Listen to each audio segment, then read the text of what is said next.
आप सब मेरे ऑनलाइन बहन भाइयों को एक बार फिर से जय मसीह की। परमेश्वर के अनुग्रह दया कृपा से फिर से मिलने का परमेश्वर ने मौका दिया। तो मैं विश्वास करता हूँ जितने मेरे बहन भाई काम पे गए परमेश्वर से ही सलामत लेके आया। जो मेरा बहन भाई मुझे 365 दिन फॉलो करेगा वो पूरी की पूरी बाइबल कंप्लीट कर लेगा। और मैं विश्वास करता हूँ कि ये वचन हमारे हृदय और मनों में काम करे। मैं बेसिक बाइबल पढ़ता हूँ, सुबह नया नियम और शाम को पुराना नियम। तो आज हम शाम का वचन पढ़ेंगे। हम पढ़ेंगे न्यायों की पुस्तक में से 1, 2 और 3 अध्याय। इसके पढ़े और सुने जाने पर प्रभु की आशीष हो। यहोशू के मरने के बाद इजरायलियों ने यहोवा से पूछा, कनानियों के विरुद्ध लड़ने को हमारी ओर से पहले कौन चढ़ाई करेगा?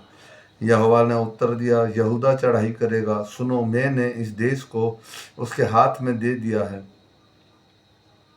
तब यहूदा ने अपने भाई शिमोन से कहा, मेरे संग मेरे भाग में आ कि हम कनानियों से लड़ें, और मैं भी तेरे भाग में जाऊंगा।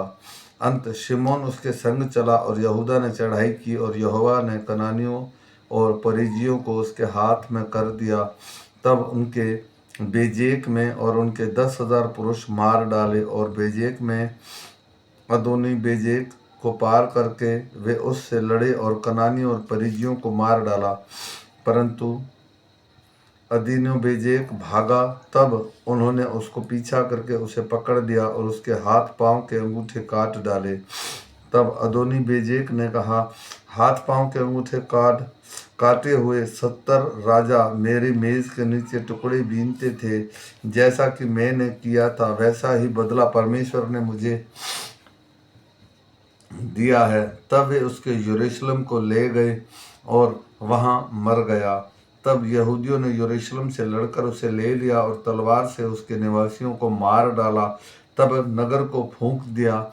और तब यहूदी पहाड़ी देश में, दक्षिण देश में और नीचे के देश में रहने वाले कनानियों से लड़ने को गए, और यहूदा ने उन कनानियों पर चढ़ाई की जो हेब्रोन में रहते हैं। हेब्रोन का नाम पूर्व काल में किर्यात अरबा था।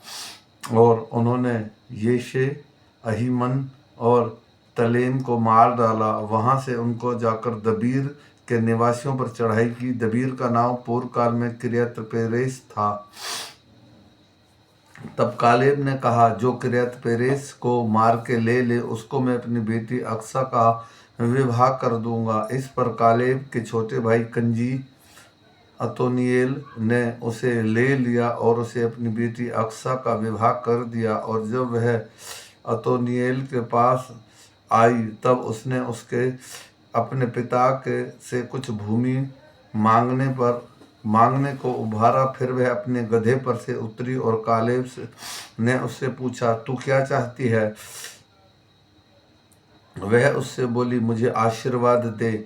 जब तूने मुझे दक्षिण देश दिया है तो जल के सोते भी दे। इस प्रकार कालेब ने उसको ऊपर और नीचे के दोनों सोते दिए। मूसा के साले एक केनी मनुष्य की संतान यहूदा के संग खजूर वाले नगर से यहूदा के जंगल में गए, जो अराद के दक्षिण की ओर है, और जाकर इजरायली लोगों के साथ रहने लगे। फिर यहूदा ने अपने भाई शिमोन के संग जाकर सापत में रहने वाले कनानियों को मार डाला और उस नगर का सत्यानाश कर डाला, इसलिए कि उस नगर का नाम होर्मो पड़ा। और यहूदा ने चारों ओर की भूमि समेत अज्जा, अश्कलोन और एक्रोन को भी ले लिया। यहोवा यहूदा के साथ रहा, इसलिए उसने पहाड़ी देश के निवासियों को निकाल दिया। परंतु तराई के निवासियों के पास लोहे के रथ थे, इसलिए वह उन्हें न निकाल सका। और उन्होंने मूसा के कहने के अनुसार हेब्रोन कालेब को दे दिया, और उसने वहां से आनाक के तीनों पुत्रों को निकाल दिया। और यरूशलेम में रहने वाले यूबीसियों को बियामीनियों ने निकाला। इसलिए यूबीसी आज के दिन तक यरूशलेम में बियामीनियों के संग रहते हैं। फिर यूसुफ के घराने के बेतेल पर चढ़ाई की, और यहोवा उनके संग था। और यूसुफ के घराने के बेतेल का भेद लेने को लोग भेजे, और उस नगर का नाम पूर्व काल में लूज था। और भेदियों ने एक मनुष्य को उस नगर से निकलते हुए देखा और उससे कहा, नगर में जाने का मार्ग हमें दिखा और हम तुझ पर दया करेंगे। जब उसने उन्हें नगर में जाने का मार्ग दिखाया, तब उन्होंने उसे नगर को तो तलवार से मारा, परंतु उस मनुष्य को सारे घराने समेत छोड़ दिया। उस मनुष्य ने हित्तियों के देश में जाकर एक नगर बसाया और उसका नाम लूज रखा, और आज के दिन तक उसका नाम वही है। मनशेष ने अपने गांव समेत बेतशान, तानाक, दोर, लिबियाम और मगदो के निवासियों को ना निकाला। इस प्रकार कनानी उस देश में बसे ही रहे, परंतु सब इजरायली सामर्थी हुए। तब उन्होंने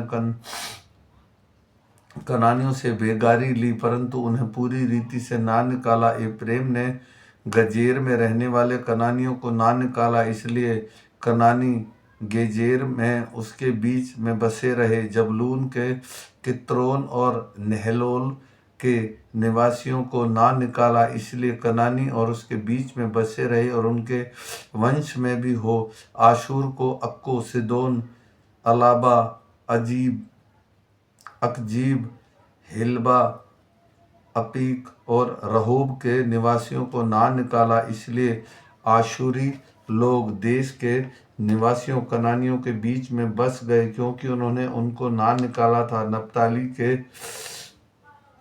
बेत मेशेम्स के बेतान के निवासियों को ना निकाला, परंतु देश के निवासी कनानी के बीच में बस गए। तो भी बेतशेम के बेततान के लोग उसके वश में हो गए। एमोरियों ने दानियों को पहाड़ी देश में भगा दिया और तराई में आने ना दिया, इसलिए एमोरी हेरेस नामक पहाड़ पर अय्यालोन और शालबीम में बसे ही रहे। तो भी यूसुफ का घराना वहां तक प्रबल हो गया कि उनके वश में हो गए, और एमोरियों के देश की सीमा अक्रबीम नामक पर्वत पर चढ़ाई से आरंभ करके ऊपर की ओर थी। यहोवा का दूत गिलगाल में बेकीम को जाकर कहने लगा, मैंने तुमको मिस्र से ले आकर इस देश में पहुंचाया है, जिसके विषय में मैंने तुम्हारे पुरखाओं से शपथ खाई थी। और मैंने कहा था, जो वाचा मैंने तुमको बांधी है मैं उसे कभी ना तोड़ूंगा। इसलिए तुम इस देश के निवासियों से वाचा ना बांधना, तुम उसकी वेदियों को ढा देना, परंतु तुमने मेरी बात नहीं मानी। तुमने ऐसा क्यों किया? इसलिए मैं कहता हूँ कि तुम लोगों को तुम्हारे सामने से ना निकालूंगा, और तुम्हारे पंजर में कांटे और देवता तुम्हारे लिए फंदा ठहरेंगे। जब यहोवा के दूत ने सारे इजरायलियों से ये बातें कही, तब वे लोग चिल्ला चिल्ला कर रोने लगे, और उन्होंने उस स्थान का नाम बोकीम रखा, और वहां उन्होंने यहोवा के लिए बलि चढ़ाई। जब यहोशू ने लोगों को विदा किया था, तब इजरायली देश में अपने अधिकार में लेने के लिए अपने निज भाग पर गए, और यहोशू के जीवन भर और उस वृद्ध लोगों के जीवन भर जो यहोशू के मरने के बाद जीवित रहे, और वे देख चुके थे कि यहोवा ने इजरायलियों के लिए कैसे कैसे बड़े काम किए हैं। इजरायली लोग यहोवा की सेवा करते रहे। तब यहोवा का दास नून का पुत्र यहोशू 110 वर्ष का होकर मर गया, और उसके निमथेरेस में जो एप्रेम की पहाड़ी देश में गाश नामक पहाड़ के उत्तरी ओर है, उसी के भाग में मिट्टी दी गई। और उस पीढ़ी के सब लोगों ने अपने अपने पितरों में मिल गए। और तब बाद में जो दूसरी पीढ़ी हुई, उसके लोग ना तो यहोवा को जानते थे और ना उस काम को जो उनके इजरायलियों के लिए किए थे। इसलिए इजरायली वह करने लगे जो यहोवा की दृष्टि में बुरा है, और बाल नामक देवताओं की उपासना करने लगे। वे अपने पूर्वजों के परमेश्वर यहोवा को, जो उन्हें मिस्र देश से निकाल लाया था, त्याग कर पराये देवताओं अर्थात आसपास के लोगों के देवताओं की उपासना करने लगे और उन्हें दंडवत किया और यहोवा को रीस दिलाई। वे यहोवा को त्याग कर बाल देवताओं और अतरोत देवियों की उपासना करने लगे। इसलिए यहोवा का कोप इजरायलियों पर भड़क उठा और उसने उनको लुटेरों के हाथ में कर दिया, जो उन्हें लूटने लगे और उनके चारों ओर के शत्रुओं के अधीन कर दिया। और वे फिर अपने शत्रुओं के सामने ठहर न सके। जहाँ कहीं वे बाहर जाते वहाँ यहोवा का हाथ उनकी बुराई में लगा रहता था, जैसे यहोवा ने उनसे कहा था, वरन यहोवा ने शपथ भी खाई थी। इस प्रकार वे बड़े संकट में पड़ गए। तो भी यहोवा ने इसलिए न्यायी ठहराता था कि जो उन्हें लूटने वाले के हाथ से छुड़ाते थे, परंतु वे अपने न्यायियों को भी नहीं मानते थे, वरन व्यभिचारिणी के समान पराये देवताओं के पीछे चलते और उन्हें दंडवत करते थे। उनके पूर्वज जो यहोवा की आज्ञाएं मानते थे, उनकी उस लीक को उन्होंने शीघ्र ही छोड़ दिया और उनके अनुसार ना किया। जब जब यहोवा उनके लिए न्यायी को ठहराता, तब तब वह उस न्यायी के संग रहकर उसके जीवन भर उन्हें शत्रुओं के हाथ से छुड़ाता था, क्योंकि यहोवा उनका कराना जो अंधेरे में उपद्रव करने वालों के कारण होता था सुनकर दुखी था। परंतु जब न्यायी मर जाता, तब वे फिर पराये देवताओं के पीछे चलकर उसकी उपासना करते और उन्हें दंडवत करके अपने पुरखाओं से अधिक बिगड़ जाते थे और अपने बुरे कामों और हठीली चाल को नहीं छोड़ते थे। इसलिए यहोवा का कोप इजरायलियों पर भड़क उठा और उसने कहा, इस जाति ने उस वाचा को जो मैंने इनके पूर्वजों से बांधी थी तोड़ दिया और मेरी बात नहीं मानी। इस कारण जिन जातियों को यहोशू मारते समय छोड़ गया था, उसमें से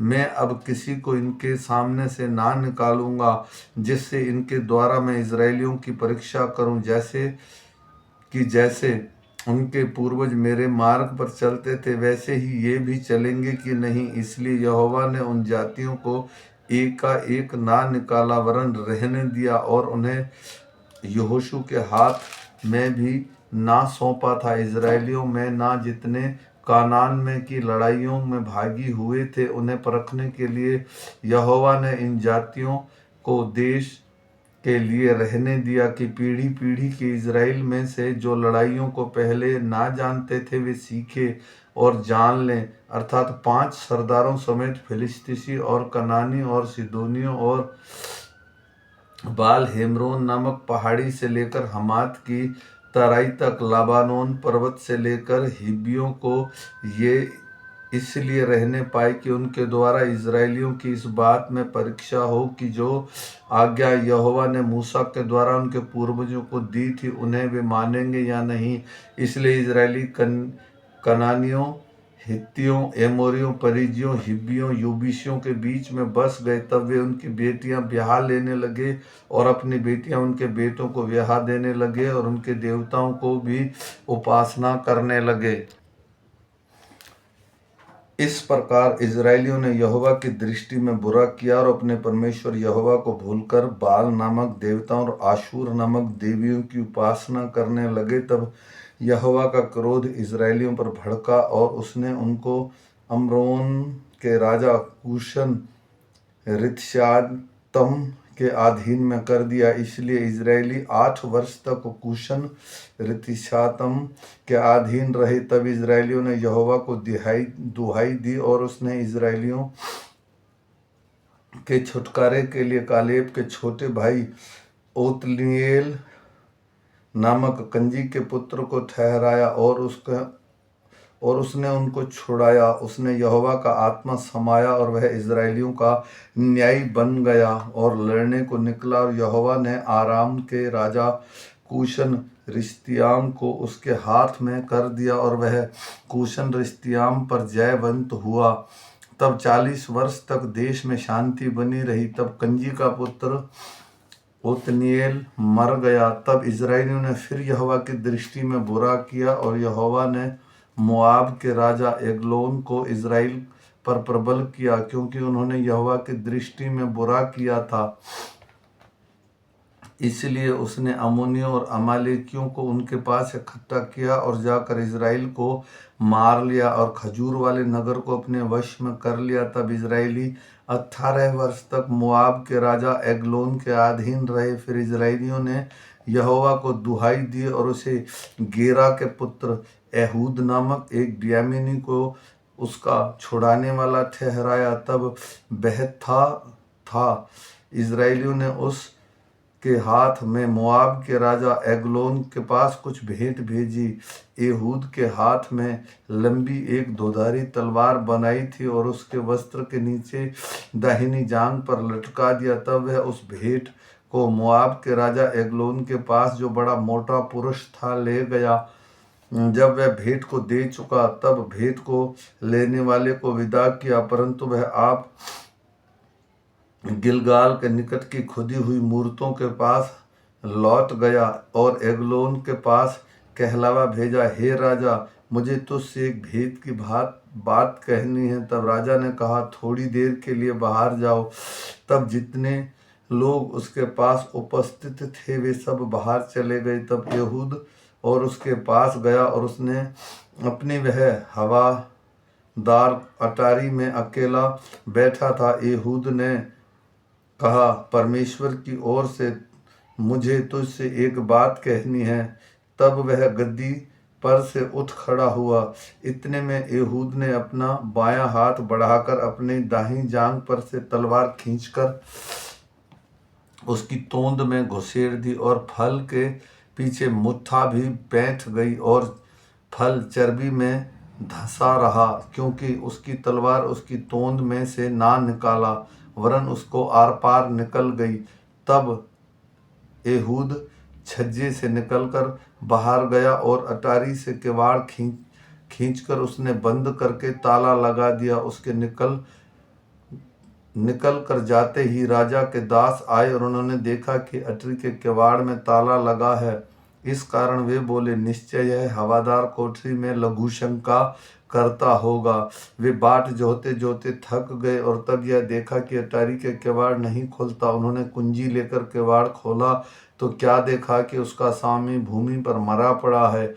जब तक वे सोच विचार कर ही रहे थे कि तब एहूद भाग निकला और खुदी हुई मूर्तों की परली ओर होकर सेईर में जाकर शरण ली। वहां पहुंचकर उसने एप्रेम के पहाड़ी देश में नरसिंगा फूंका। तब इजरायली उसके संग होकर पहाड़ी देश में से उसके पीछे पीछे नीचे गए और उसने उनसे कहा, मेरे पीछे पीछे चले आओ, क्योंकि यहोवा ने तुम्हारे मोआबी शत्रु को तुम्हारे हाथ में कर दिया है। तब उन्होंने उसके पीछे पीछे जाके यरदान के घाटों को, जो मोआब देश की ओर है, ले लिया और किसी को उतरने ना दिया। उस समय उन्होंने कोई 10,000 मोआबियों को मार डाला। वे सब के सब हष्टपुष्ट और शूरवीर थे, परंतु उसमें से एक भी ना बचा।